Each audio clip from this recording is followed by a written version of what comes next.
Parks is a game of appreciating nature's splendor to its fullest extent, and a race, kind of? Well, anyway, each player controls a team of 2 hikers, and they are traveling along a randomized but linear path. During their turn, they move one hiker anywhere ahead of their current position, exhausting their campfire token if there's already another player on that spot, then perform the action of their location, which is most often gaining or converting the several different resource types. Once a hiker moves to the end of the trail, that player has the chance to buy gear, giving them special abilities that trigger for a variety of reasons, or visit parks, paying the various resources and nabbing points, cause you need a lot of water to visit Kenai Fjords or whatever.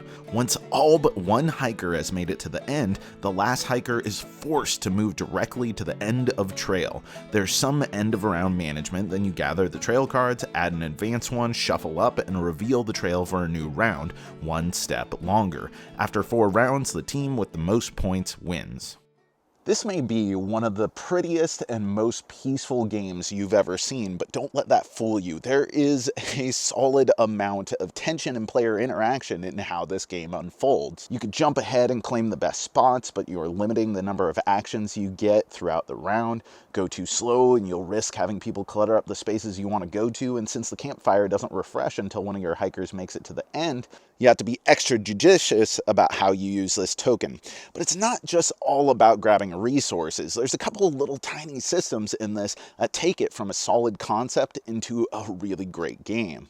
In a game where players could otherwise go as slow as they please, Parks compels players to journey ahead with season cards. Every round will have some ongoing effect and a weather pattern that adds tokens to the trail, which are claimed by the first hiker to go onto them.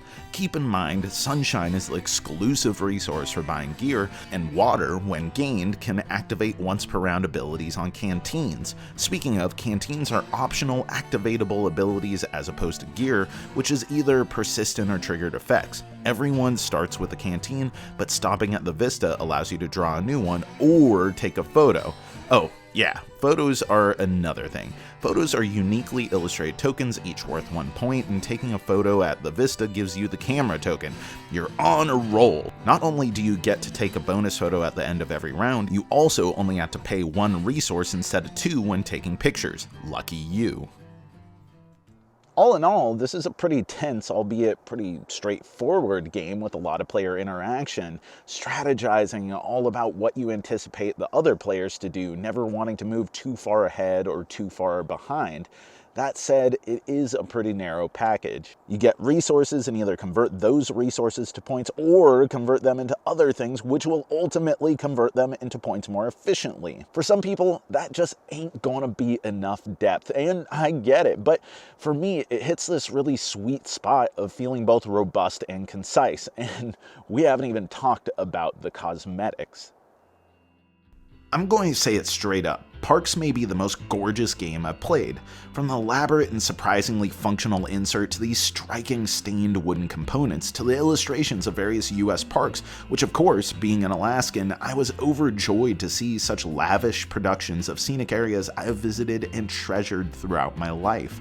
Everything about this game is bold, yet also understated, grandiose and serene, capturing the majesty of the wilderness. If you are someone who has ever been moved by the immeasurable beauty of a landscape, you will immediately appreciate and feel moved by this game. It's not just pretty, it's visually and aesthetically stunning. Clearly, I like this game and have a lot of great things to say, but that doesn't mean that I can't drum up some criticism. As I said earlier, it's relatively narrow, and even though the variability in how the trail is arranged, each of the 4 rounds, the 4 advanced locations are the 4 advanced locations the game has, so no matter what, you'll see all the locations one time through.